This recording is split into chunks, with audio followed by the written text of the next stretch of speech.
Everyone, good morning. একদম সময় পাইনি, এখন 12:30 সময় গুড মর্নিং জানাচ্ছি। সেটা একটু করা উচিত নয়। আমাদের জন্য দেখাই আমার ঠান্ডার গার্ডেন টাইপে। দেখো কত ধরনের এখানে কিন্তু আমার ঠান্ডার গাছ রেখে দিয়েছে, দেখতে পাচ্ছ? বহুত প্রচুর ধরনের এখানে কিন্তু গাছ আছে, ফুল থেকে শুরু করে লেবু গাছ সব মোটামুটি আছে। আচ্ছা, এবারে মেন বিষয় যেটা, সেটা হচ্ছে আমরা বর্ধমান ব্যাংকে কেন এসেছি। হ্যাঁ, এটা হচ্ছে মেন বিষয় ছিল, কেন এত তোড়জোড়ের সাথে কালকে আপনাদের বাড়ি থেকে বেরোবো। কারণ হচ্ছে আমার কাকার মামার ছেলে আছে পাকা, তো সেই কারণে সবাই খুব পরিমাণে এক্সাইটেড হয়ে রয়েছে যেহেতু পাকা কথা। এখন কিন্তু সবাই সকালবেলা উঠে টিফিন করে নিয়েছে, আর আমি দাদা বলে ডাকি, তো দাদার শ্বশুরবাড়ি লোকেরা কিন্তু ইতিমধ্যে বাড়ি থেকে বেরিয়ে পড়েছে, কারণ হয়তো বেশিক্ষণ লাগবে না, যেহেতু বাড়ি করে আসছি তারা, তো তাড়াতাড়ি চলে আসবে। এখন কিন্তু সবাই খুব ব্যস্ত, আর একটু টেনশনও আছে, যেহেতু পাকা কথা বলে কথা। এখন আমার ডাক করেছে আমাকে একটা জিনিস বানাতে হবে, মানে সকালের জন্য ঠান্ডা বানাতে হবে, তাই জন্য একদম বেশি কথা বলে সময় নেই। তো চলো সবাই আসুন, তারপরে দেখা যাবে কী হয়। চলো এখন আমি ঠান্ডাটা বানাই নিই।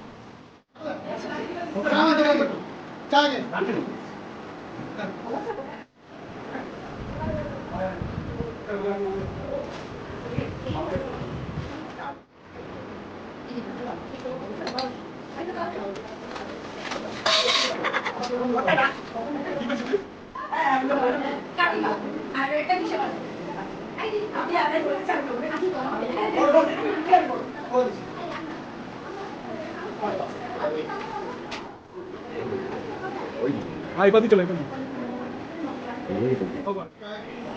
আজ কোনো সময়ে প্রজাপতি বিষ্ণুকে সাক্ষী করিয়া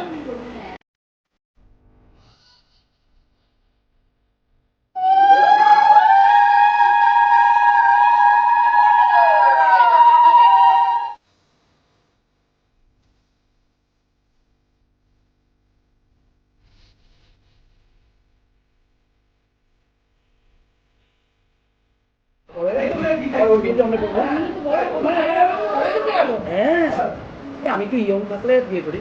আমরা একটু ইয়ং হয়ে থাকি, বুড়ো একটা তো হয়ে গেল। এটা করে জানো তো ঘাটের মধ্যে বয়া করুন। এটা করে নাচুন নাচুন বল, নাচতে কি বলে দাও দাও। আমার তো নাতি বলেই দিচ্ছে দুম আমি দুম। আজকে একবার শুনি না।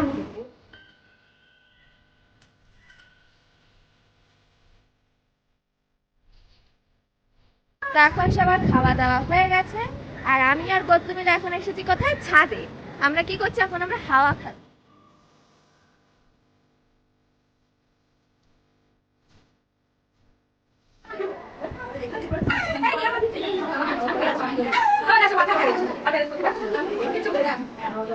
বাইরে দেবো, দামকে খেতে দেবো 8টার সময়।